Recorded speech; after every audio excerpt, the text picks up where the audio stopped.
साधना की ऊंचाई में ना पहुंचाने का जो प्रयास है वो हमारी इंद्रियों का है। बहुत ध्यान से एकाग्रता पूर्वक सुनना।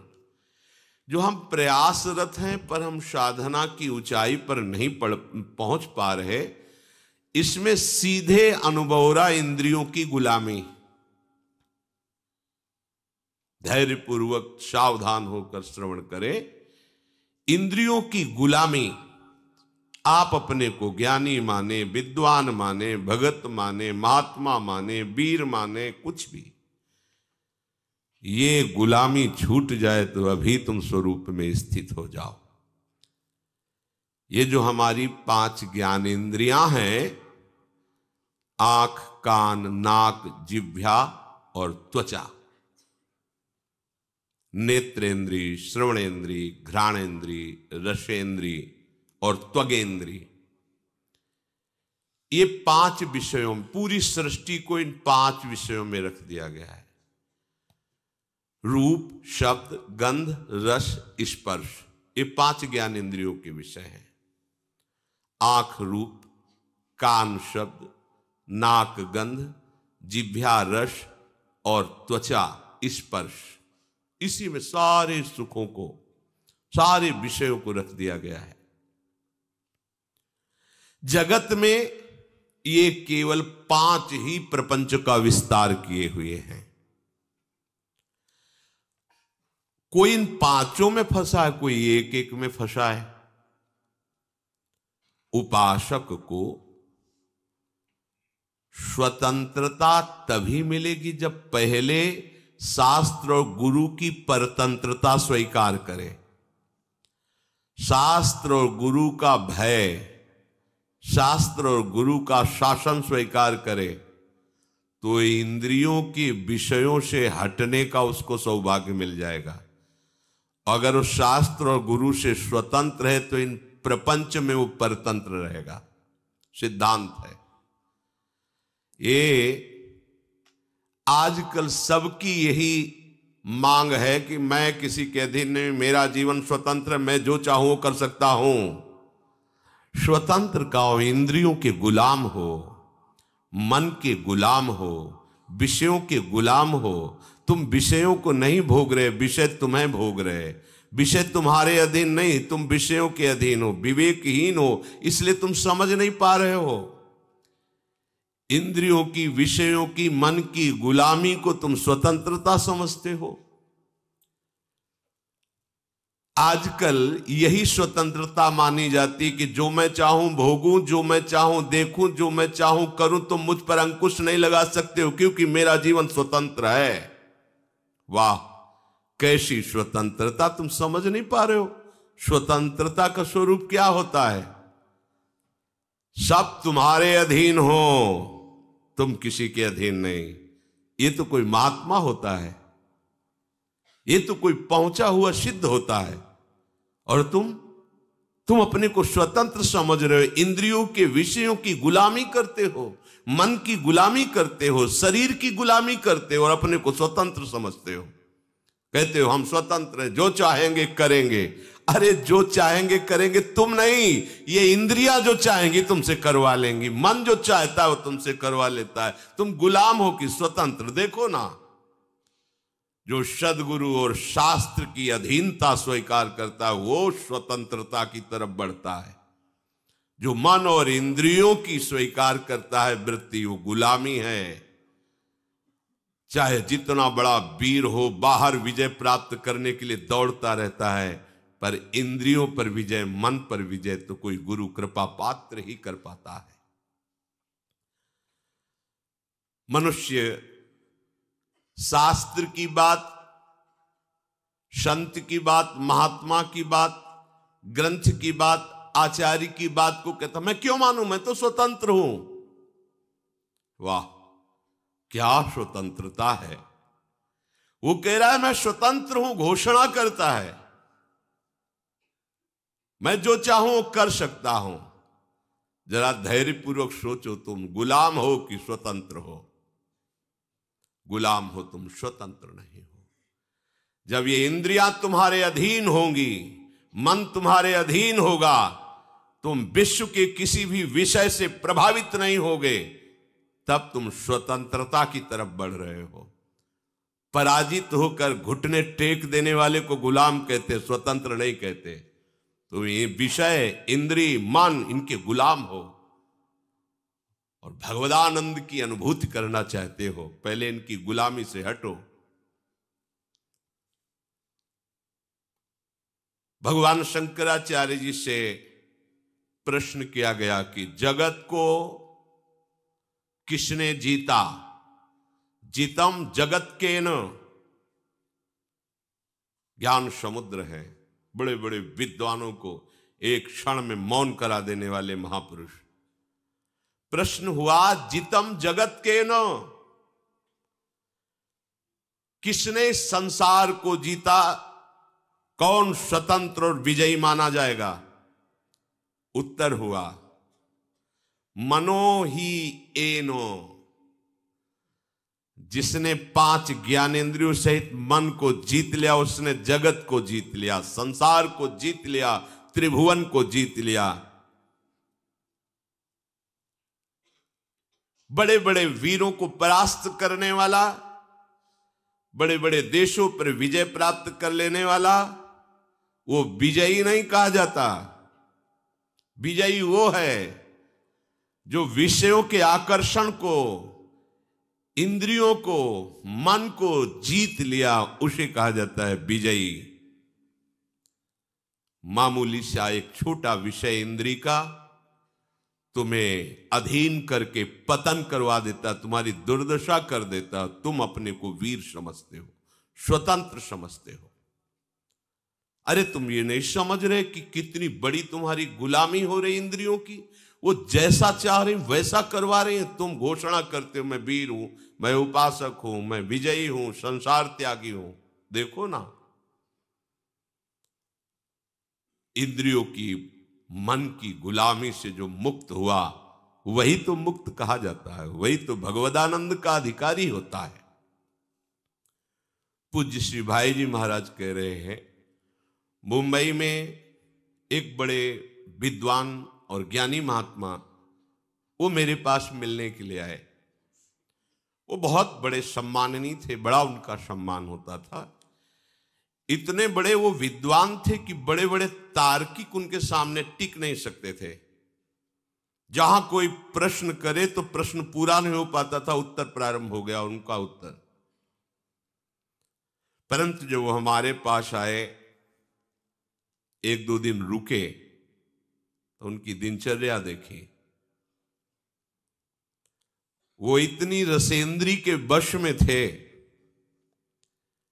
कुछ कुछ मिनट में भाई जी गरम जलेबी मंगवा दीजिए, वो रबड़ी, वो भुंजिया मंगवा दीजिए, ऐसा वैसा, इतनी मांगे थोड़ी थोड़ी देर में। फिर कहते कि मथुरा के जैसे पेड़े होते हैं, वैसे तो ब्रह्मा ने सृष्टि में कुछ रचा ही नहीं, मथुरा किसी को भेजकर पेड़े मंगवा दीजिए। एक दिन में 25-50 चीजें अलग अलग से मंगवा के पाना उनका स्वभाव था, प्रभाव था कि बड़े बड़े विद्वान तर्क में परास्त हो जाते थे और ज्ञानी थे, महात्मा वेश में थे, बड़ा सम्मान होता। हमारे एक मित्र थे नानू राम जी, उन्होंने उनको निमंत्रण दिया। महाराज की विद्वता और सम्मान देख करके जब घर ले गए तो छक गए शाम तक ही। महाराज ऐसी ऐसी मांगे, ऐसी भाई जी से कहा कि अब इनको कभी निमंत्रण नहीं देंगे, इतनी मांगे थोड़ी थोड़ी देर में, ये वो ऐसा। फिर मैं एक दिन उन महात्मा जी से पूछा कि महाराज आपका ज्ञान, आपकी विद्वता, आपका प्रभाव, फिर ये कलंक कैसा? एकांत में थे, अपना बड़ा हितैषी जान करके उन्होंने कहा कि यद्यपि इन विषयों का आत्मा से कोई संबंध नहीं है, इसमें मेरी कोई हानि नहीं है, क्योंकि मैं निरपेक्ष रहता हूं। पर वास्तविक आपसे छुपाव की बात नहीं, मैं रसेंद्री को जीत नहीं पाया हूं। ये बार बार मुझे परास्त करती है, मुझे ग्लानि भी होती है, पर मैं क्या करूं, इसको जीत नहीं पा रहा हूं रसेंद्री को। ये नया नया चाट बन गया है, ये लाओ वो लाओ, मैं दुखी भी हूं पर इसको जीत नहीं पा रहा हूं। देखिए देखिए भाई जी कह रहे, देखिए देखिए, इतना बड़ा ज्ञानी, इतना बड़ा सम्माननीय एक इंद्रिय की गुलामी नहीं छोड़ पा रहा है। इसलिए उपासकों से हम कहते हैं कि महात्मा बनना सरल है, विद्वान बनना सरल है, लेकिन स्वतंत्र होना बहुत कठिन है। एक छोटा सा विषय घुटने टिकवा देता है, छोटा सा विषय। इतना बड़ा ज्ञानी महात्मा परास्त होकर दुखी होकर कहता है मैं रसेंद्री की चाट नहीं छोड़ पा रहा हूं। ये बार बार उपासक जब इंद्रियों के परवश हो जाता है तो मामूली सी वस्तु में क्या क्या उसकी दशा होती है, मामूली सी बात में क्या क्या उसकी दशा होती है। गोस्वामी तुलसीदास जी ने देखा इन इंद्रियों की लोलुपता को। ओह, इन इंद्रियों ने मुझे मजाक बना दिया, हंसी उड़ाई, अपने वश में कर लिया। अब नहीं, अब नहीं, अब मैं प्रभु का हो गया हूं। इंद्रियों, अब तुम हमें अपना गुलाम नहीं बना सकती, अब तुम हमारी हंसी नहीं उड़ा सकती। उन्होंने कहा अब लो नशानी, अब ना नशई हो, राम कृपा भव निशा सिरानी, जागे फिरी न डसे हो, अब लो नशानी, अब न नसई हो, पर बस जानी हंस्यो इन इंद्रिन। अब तो मैं प्रभु का हो गया हूं, निज बस हुए न हंसई हो, अब लो नशानी, अब ना नसई हो। जब तक प्रभु का बल, प्रभु की महिमा, प्रभु का नाम हमने पूर्ण रूप से स्वीकार नहीं किया था, तब तक इंद्रियों ने हमारी बड़ी हंसी उड़ा दी। मैं जी नहीं सकता था विषय के बिना।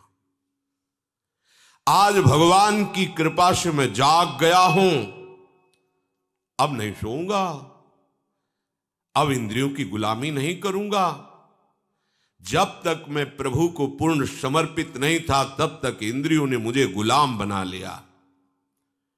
ये प्रतिदिन मुझे नाच नचाती रही, जैसा चाहती रही। संसार हंसता रहा, आज नहीं, अब नहीं। उपासक इस बात को समझे, प्रभु का बल लेकर, प्रभु के आश्रित होकर इंद्रियों की परवशता को मिटा दे। देखो, यही उपासना है। थोड़े से स्वाद के लिए, थोड़े से सुख के लिए, थोड़ी सी सुंदरता के लिए, थोड़े से शब्द सुनने के लिए, स्पर्श करने के लिए सच्चिदानंद सुख का बलिदान कर रहे हो। यह अवसर सच्चिदानंद सुख के लिए मिला है, क्या कर रहे हो?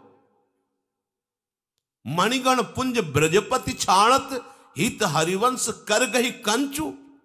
इंद्र नील मणि मनोहर श्याम सुंदर को छोड़कर कांच ग्रहण कर रहे हो। सावधान। कैसे सावधान?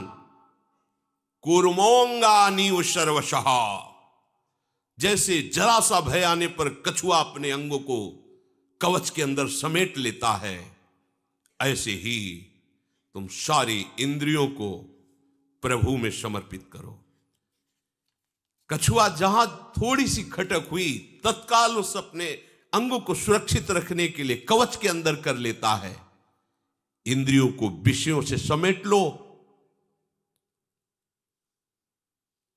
आप सुरक्षित हो जाओगे, आपका भजन सुरक्षित हो जाएगा।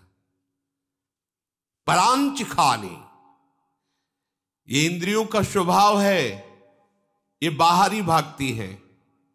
ब्रह्मा जी ने रचना की है बहिर्मुख इनकी।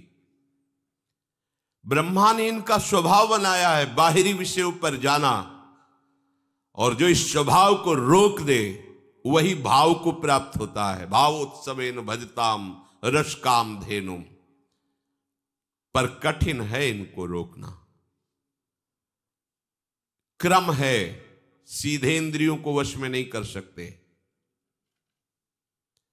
यदि मन बुद्धि के वश में हो जाए तो फिर मन इंद्रियों को वश में कर सकता है।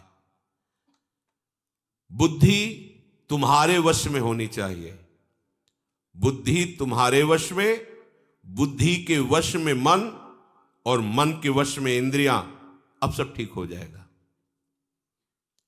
सरलता से इंद्रियों को रोका जा सकता है यदि ऐसा क्रम हो। इंद्रियों को हमें जहां लगाना है वहीं लगेंगी, पर उसके पहले मन को ठीक करना है। मन को ठीक करने के लिए पहले बुद्धि को ठीक करना है। बुद्धि को ठीक करने के लिए पहले हमें ठीक होना पड़ेगा। हमें स्वयं ठीक होना। मैं प्रभु का हूं, प्रियालाल का हूं, कोई संसारी नहीं हूं। कल जैसे एक प्रश्नकर्ता प्रश्न कर रहा था कि आप बड़े बड़े महात्माओं की बातें बताते हो तो भगवान के स्वरूप हैं, वो भगवान के नित्य जन है, हम कहां? ये घाटे की बात है। हम सब उसी बड़े के हैं। समुद्र की कौन सी लहर महिमा युक्त है और कौन सी छोटी है, बताइए आप? उसी आनंद समुद्र के हम सब अंश हैं, बराबर अंश हैं, बराबर। जो भगवान शंकर की आत्मा है वही तुम्हारी आत्मा है, वही एक चींटी की आत्मा है। आत्मा में कोई परिवर्तन, छोटाई बड़ाई घटाई नहीं है। ये मूढ़ता की बात छोड़ो, ये समझो कि वो बड़े कैसे हुए हैं। बड़े का संपूर्णतः आश्रय ले लिया, सबसे बड़े प्रभु हैं, और उन्होंने प्रभु के नाम का आश्रय ले लिया, रूप का आश्रय ले लिया, जगत का आश्रय छोड़ दिया, तो वो बहुत बड़े हो गए। तुम छोटे क्यों हो रहे हो? क्योंकि तुमने छोटे का आश्रय ले लिया। ये जगत के नाम रूप, जगत के विषय, भोग, अनुकूलता, प्रतिकूलता, ये सब छोटी बात है। इसीलिए तुम इतने हे भाव से युक्त हो गए हो। हम कहां? नहीं, तुम उसी तत्व से स्थित हो, तुम उसी से बने हुए हो, तुम और कोई नहीं हो। पहले स्वीकार करो मैं प्रियालाल का हूं, क्योंकि बुद्धि शुद्ध करने के लिए सबसे पहले यह स्वीकृति आवश्यक है। मैं संसार का नहीं हूं, मैं रिश्ते नातों का नहीं हूं, मैं शरीर का नहीं हूं, मैं प्रियाजू का हूं, प्रियालाल का हूं। ये सब इंद्रियां हमारी बहुत सहायक हो जाएंगी यदि आप इस सूत्र को समझ लें। आप इंद्रिय विजयी हो जाएंगे अगर ये सिद्धांत समझ लीजिए। ध्यान से समझना। देखो, घोड़े रथ में जुते हुए हैं, रथ को खींचकर लक्ष्य पर पहुंचाना घोड़ों का ही काम है। रथ में घोड़े हैं, उनमें बहुत पावर है, ये बहुत अच्छी बात है, क्योंकि मार्ग तय करने के लिए मरे हुए घोड़े नहीं चाहिए, पावरफुल चाहिए। परंतु अच्छे मार्ग पे चलाना और बुरे मार्ग पे चलाना, यह सारथी के अधीन बात है। घोड़ों को उनकी इच्छा पर छोड़ दोगे तो मार्ग से वो भटक जाएंगे। घोड़ों को सही दिशा पे चलाने के लिए लगाम होती है, लगाम के अनुसार, और लगाम होती है सारथी के हाथ में, और रथी का पूरा जीवन सारथी के हाथ में है। वो चाहे तो गड्ढे में ले जाकर के पूरा का पूरा चौपट कर दे, मरे रथी सहित। बुरा रास्ता या अच्छा रास्ता ये रथी के ऊपर होता नहीं है, ये सारथी के ऊपर होता है। सारथी को ठीक रखना है। अगर जुते हुए घोड़ों की लगाम ढीली हो जाए और सारथी नशे में हो तो रथी का क्या होगा, विचार कर लो। क्या निर्दिष्ट मार्ग पर लगाम छोड़ने पर घोड़े चल पाएंगे? सारथी मद से मतवाला हो रहा है, क्या उसको पता है कि उसका लक्ष्य क्या है? वो भूल जाएगा क्योंकि मदिरा पिए हुए है। शास्त्रों में इंद्रियों को घोड़ों से तुलना की गई है। बहुत बलवान घोड़े इंद्रियां हैं, उनकी लगाम मन है। मन रूपी लगाम को पकड़े हुए जो सारथी है वो बुद्धि है, और इसमें जो बैठा हुआ रथी है वो जीव है, वो आत्मा है। जो आत्मा है वो रथी है, रथ में बैठा हुआ है। विद्य शरीर रथ में तू, ये शरीर रथ है, आत्मा रथी है, बुद्धि सारथी है, मन लगाम है, इंद्रियां घोड़े हैं। ये शास्त्र कह रहा है। इसी रथ में बैठकर हमें अपने असली घर पर पहुंचना है, प्रभु के पास। ये रथ मिला है यात्रा तय करने के लिए, प्रभु के धाम में पहुंचना है। इसलिए अपनी आत्महत्या मत करो। आत्महत्या, अगर ड्राइवर नशे में है तो पूरा का पूरा गाड़ी चौपट कर देगा, ऐसी जगह भिड़ा देगा, ऐसी जगह गिरा देगा, बिना लक्ष्य के चला देगा। सबसे पहली दवा कर ली है रोगी ड्राइवर की, सारथी की। ये विषय रोग से ग्रसित बुद्धि, जिसने निश्चय किया है कि भोगों में सुख है, नशेबाज ड्राइवर है, और बहुत जोर की मदिरा चढ़ी, उससे तुमने पूरी की पूरी रथ और अपना जीवन समर्पित कर दिया, तो अब नष्ट ही होने के सिवा कोई मार्ग नहीं। विषयी बुद्धि कहां गिराएगी, जाके देख लो कैसी दुर्गति हो जाती है, नष्ट कर देती बुद्धि। क्या बताए, मेरी बुद्धि भ्रष्ट हो गई थी, मैंने ऐसा क्यों किया। आजीवन जेल, मरने के बाद नरक। एक घटना ने पूरे जीवन को बदल दिया। क्या हुआ? सारथी नशे में हो गया, लगाम ढीली कर दी, घोड़ों ने बलवान है, ऐसी जगह डाल दिया जाके पश्चाताप के सिवा हाथ में कुछ नहीं रहता।